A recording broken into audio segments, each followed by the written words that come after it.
Let's go, Vikings! Have nothing but fond memories of my time in Korea.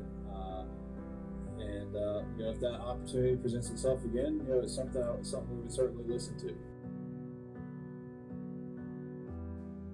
All right, Seth, thank you so much for your time. First of all, where are you and what are you doing right now? It's a weird time for everybody. Yeah, well, I am actually in Peoria, Arizona right now. I'm here with my family. Obviously, Major League Baseball is kind of at a halt. Spring training was suspended, but I'm still here at the Padres spring training facility. They allowed those of us that wanted to stay the opportunity to stay out here and work out. We have to be in smaller groups, but we are as far as MLB and CDC protocols, but we're able to kind of stagger throughout the day, and those of us that are here come in and work out at our facility and kind of trying to keep it as normal as possible. We don't have a date in mind, but we're just staying ready for when that time comes. Okay, so you're in Arizona, you still go to the park, and I guess you play catch and stay in shape, but it must be really difficult for you because baseball players are about routine, and your routines are like out of whack right now, I'm assuming. Yeah, well, I think our last day of spring training was March the 15th, and that was, we were looking at like 8-9 days left of spring training before the team was breaking. So, we were pretty close to, being ready to go. So, our routine's kind of all thrown off. One reason I really wanted to stay here, and I'm thankful that the Padres have given us that opportunity, is I can kind of, having the facilities here to work out is huge. A lot of guys went home, and when they've gone home to their hometowns and cities, gyms and college campuses and all that kind of stuff, they're closed. They don't have access to that kind of stuff. So it's been very good to be here. Trying to kind of not push it overboard, but at the same time, not take any steps back. So we're just kind of keeping it neutral, I guess, right now, and just continuing my work. And when we go to this field every day, we hit, we run, we throw, we get our workout in, try to lift, and throw off the mound a few times a week. Just trying to, I guess, keep it going and not lose any steam, but not try to overdo it and be in mid-season form when we're not even playing games yet, if that makes sense.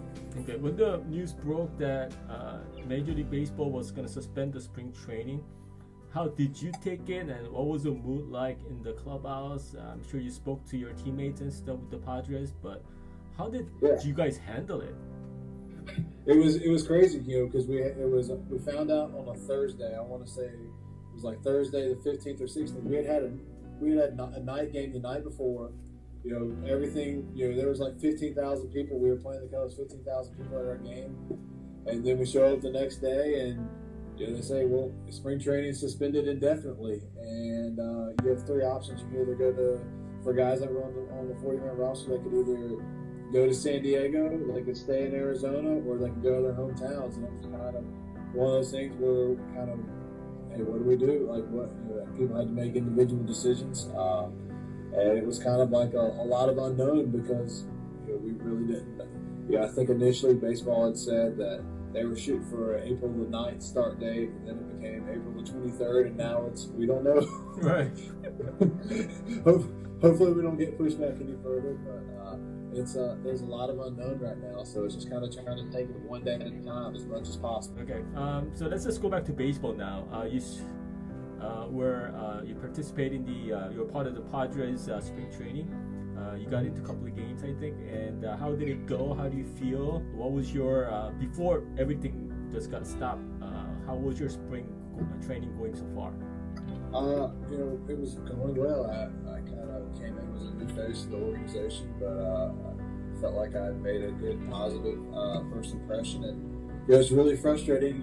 My last outing was really like I felt really, really good. Like I'm making the progress I needed to do, and was doing kind of putting myself in a position to be in a good situation, and it is what it is. Kind of got put on hold, but now I'm just in that stay there mode where when we do resume, get right back to it. But I was feeling really, my body, my arm, shoulder, everything was really good. I was very pleased with how everything had been progressing through the spring.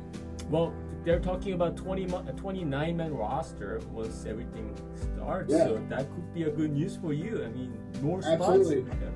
Absolutely, with all the double headers and the less off days and stuff like that, they're going to need lots of pitching, and any extra roster spots available on the active roster, I think is good for anybody, most especially guys that don't have the multi-year established deals. So extra spots are more opportunity, and hopefully we'll be able to take advantage of that. All right. When I spoke to Merrill and also with Josh, they all tell me one thing is that while they were in Korea, they got better. Whether Right. it's developing a pitcher, whether it's maturing as a professional, whatever it may be. Same thing for you. Did you think that you improved while pitching in KBO? Absolutely. The KBO was great for me. Getting to start, all the time was very good, and then just learning. I kind of became a different pitcher when I went to the KBO. Learned to pitch off my fastball more, and I learned to pitch inside, and both of those things were, very important as far as my progress in the KBO, because the approaches and the swings of Korean hitters are a little bit different than what we are accustomed to in the States. And I had to make the adjustment when I got to Korea, and the adjustment I made, bringing it back, is going to make me a better pitcher here in the States as well. So yeah, being in Korea certainly had a huge impact on my development as a pitcher the past 2 years. What was your favorite moment in your KBO career? Was there like a moment or a game, or are there too many of them, or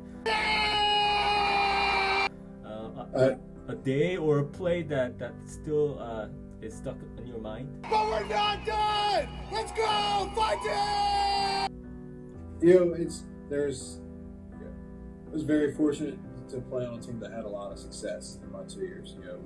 Doosan won a lot of games, and one moment that really stands out though was the last day of the season in this past year in 2019. We had that game against NC that we win, we clinch first place, and we get to wait to go to the finals automatically or not. That was just a whirlwind of a day, and it was kind of a crazy the way it unfolded the last month of the season, how we were kind of behind SK and then kind of inched our way back, and it was just that was a really exciting moment, and then being able to share that with the fans after the fact, that was really special. I mean, obviously winning the finals at Gochuck was great, but that it just felt like there was so much build up into that that one final day of the season. Right. It was crazy. You play we had 144 games, and it took all 144 to decide where we were going to finish up. Right. I remember you going up to the I guess the cheerleading section. Got the microphone on. You just went crazy.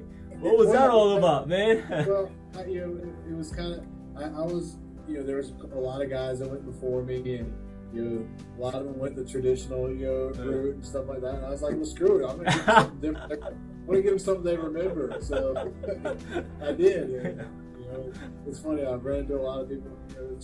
That video kind of it took off a little bit on Instagram and stuff like that among Korean folks. So. I loved it, man. That was awesome. Yeah. No script, just. No, it's not necessarily in my character, but I was like, screw it, I'm gonna give them something to remember right here. So here we go. Right. I guess the season ended. You went home, and you didn't resign with Doosan, and I kind of wanted to know what happened with the negotiations. You had 2 really awesome years in KBO. I'm sure you wanted to come back, but can you tell us what happened and why you couldn't come back? I think they wanted to go in another direction. Okay. Yeah, there was some talk about some contract language, but there was never an offer. And it's just one of those things where, it is what it is. I'm happy with where I am now. I wish them nothing but the best of luck. And I think that hope they have 2 new foreign pitchers that hopefully do a good job. But we were looking to explore opportunities in the United States, and that made it a little bit easier. To exclusively focus on opportunities in the States. So here here with the Padres now. I'm excited for what the season holds, and we'll go from there. Okay, that's business. That's how things are in the world of professional baseball. But is coming back to KBO, is that something that you would consider? Nobody knows what's going to happen in the future, but Right. Well, it's something I think you always have to be open to. I guess we'll just have to see what happens here. I can tell you I'm healthy. I feel good. I'm ready to go. But we'll just see what happens. I certainly have nothing but fond memories of my time in Korea. And if that opportunity presents itself again, it's something we would certainly listen to. I think that I know how I've had some success in the league, and I think that would be something I would be able to continue to do. But we'll just have one day at a time, right, Daniel? one day at a time. What about the fans? Doosan Bears fans are passionate, and you got to pitch in front of them once a week for the last 2 years. I'm sure you miss them, and they sure will miss you. But what can you say to all Doosan Bears fans? Miss you guys. I know y'all are going through a lot right now, like everybody else in the world. But I know we're all excited for baseball to be back. I'm excited to see the Bears back in Johnsville, and hopefully y'all get to cheer for a lot more wins and have another successful season. Who helped you the most amongst the Korean guys? Having Yang Luigi my first year was huge. He's the best catcher in the league. And he really helped me a lot. Just with his patience behind the plate, understanding hitters and stuff like that. And then I was very fortunate. EG moved on to NC. We walked right into Park Set-young, who is excellent behind the plate as well. They both those guys were huge in helping me out. I think that Doosan's very fortunate to have a couple of veteran presence. You have some veteran players that really get it. They understand the game. They understand, I think, from a foreign player's perspective, how different it is for us to come over there. And Kim Jae-won, OJ-won, Kim Jae-ho, those guys are all really great. They were fun to be around, and they also were sources that could kind of talk to us about some stuff about Korean culture, Korean baseball, and they understood, and they didn't get upset at you if you didn't quite understand right away. They had patience with us, and something I really appreciate, and it helped me out a lot in my 2 years there. All right, Seth. It's good talking to you. Yes, sir. You as well. Yeah. Hopefully, I get to see you sometime this year. Sounds good. Well, thank you very much. I appreciate it. You take care, and look forward to following along on Twitter and Instagram. All right. Stay in touch. Thank you. Bye-bye. Take care, Seth.